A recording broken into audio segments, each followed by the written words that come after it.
Today I'm going to show you a rich and decadent chocolate cake that comes together in about a minute, so stick around.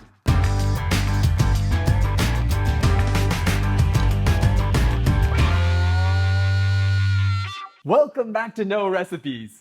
I'm Mark Matsumoto, and I'm here to show you how to elevate your everyday meals, so hit that subscribe button and ring that bell so you don't miss out. Okay, I know the title sounds a little clickbaity, but this cake is life-altering, and it literally only takes about a minute. So let's get started. Okay, I've got 2 mugs here, and you can really use any kind of mug, but I prefer mugs that have kind of a tapered design because it's a lot easier to get the cake out of them later. Speaking of getting the cake out, you need to oil the cups so that they don't stick. And what I usually like to do is I'll pour in like about a teaspoon of oil, and you can really use any oil. I'm using some rice oil today into the bottom of a mug like this. And I'm just gonna use my finger to kind of spread it all around. And you need to make sure you get it on every single square inch or centimeter of the mug. If you miss a spot, that's where the cake's gonna stick and it's not gonna rise evenly and it's gonna be impossible to get out. Okay, so I've got a little bit of oil left here in the mug. So I'm just gonna pour what's left in here into this next mug. You don't want to have too much oil, otherwise it's gonna end up greasy, but that actually wasn't quite enough. So I'm gonna pour a little bit more oil in here. And go ahead and swirl that around, get it all up into there. Make sure you don't miss any spots. You know, this is probably the part of the cake that takes the longest. All right, I'm gonna grab a paper towel and we can move on. All right, so I've got a bowl here, and to this, I'm gonna go ahead and add 2 tablespoons of sugar. So this is enough to make 2 mugs full of cake. If you have a giant mug, you can do it in 1 mug. So I've got 2 tablespoons of sugar in there, and I've got some cocoa powder here. Now, I like to use Dutch processed cocoa powder because it gives it a more chocolatey flavor and a much darker color. Those sort of natural cocoa powders, or those undutched ones, tend to have like kind of a redder color, and they end up with a kind of a tan cake. So for flavor, I prefer the Dutch process. So I'm gonna go in here with 2 tablespoons of cocoa powder. And you don't have to be really exact here, as long as you get kind of roughly the right amount. The reason why you wanna strain this is that cocoa powder tends to kind of clump up. And if you don't get rid of the clumps before you mix in the wet ingredients, you're gonna end up with like a mouthful of dry, bitter cocoa powder, and that's not pleasant. All right, we've got that passed through. Now, let's see, what do we have to add here? We're gonna go ahead and add 1 egg and a tablespoon of cream.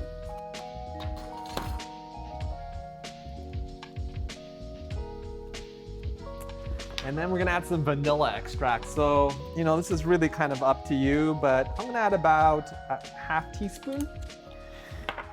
And let's get a whisk here, and we're gonna go ahead and just whisk this together. This is the easiest cake batter in the world. Just make sure you don't end up with some cocoa powder on your clothes. That's why I wore a dark shirt today. Alrighty, okay, so it's starting to come together into a little batter here. You want to get it nice and smooth. There's no flour in here, which means there's no gluten. It's gluten-free. But the plus side of that, aside from people with dietary restrictions, is that you don't have to worry about overmixing it. Gluten is what can make cakes tough if you overmix it. But since we don't have any of that in here, we can go ahead and really mix the heck out of this until it's nice and smooth. All right, that's looking good. So I'm gonna go ahead and add our final ingredient, which is some baking powder. So this is gonna help it get nice and fluffy. So I've got a 1/4 teaspoon of, oh, that was a close one, okay. In with the baking powder and making a mess here, but that's what baking's all about, right? All right, we've got that, we've got that mixed in. I can already see it starting to bubble. You don't wanna overmix it once you've got the baking powder in there. All right, and we've got our oiled mug cups here. And I'm just gonna go ahead and divide the batter between these 2 cups. Now you're not gonna wanna microwave these together because the microwave kind of heats unevenly. And if you put it on the side, it'll start rising from one side and not the other. And so you'll end up with kind of a lopsided cake, which is fine if you're just gonna eat it straight out of the mug, but I kind of like to unmold these, and having it lopsided, it makes it kind of lean over to one side. All right, so we've got that cake batter into there, and we're gonna go ahead and pop this into the microwave. So you wanna microwave this until the cake batter goes about halfway up the mug cup. So you need to keep a close eye on it. My microwave's about 1,000 watts, so it's gonna take about 20 seconds. But I'm gonna set it a little bit longer because I don't wanna keep starting and stopping it. You just need to keep a close eye on it. Let's get it in here. Okay, actually I'm gonna do it at 800 watts, so it's gonna take a little bit longer. Go ahead and set that for about 30 seconds. Start that out, and you wanna keep a close eye. You'll be able to see it kind of rise up the side of the mug here. And we've got another 20 seconds left to go. And through the magic of YouTube, I've made the mug transparent so you can see it rise, and there we go. That last part goes really quick, so keep an eye on it. All right, and it should end up, I don't know if you guys can see this, but it's still kind of jiggly and shiny on top. And this is gonna create that nice chocolate glaze on the outside. Let's get this plated up. All right, and our cake is done. Can you believe it? Look at that.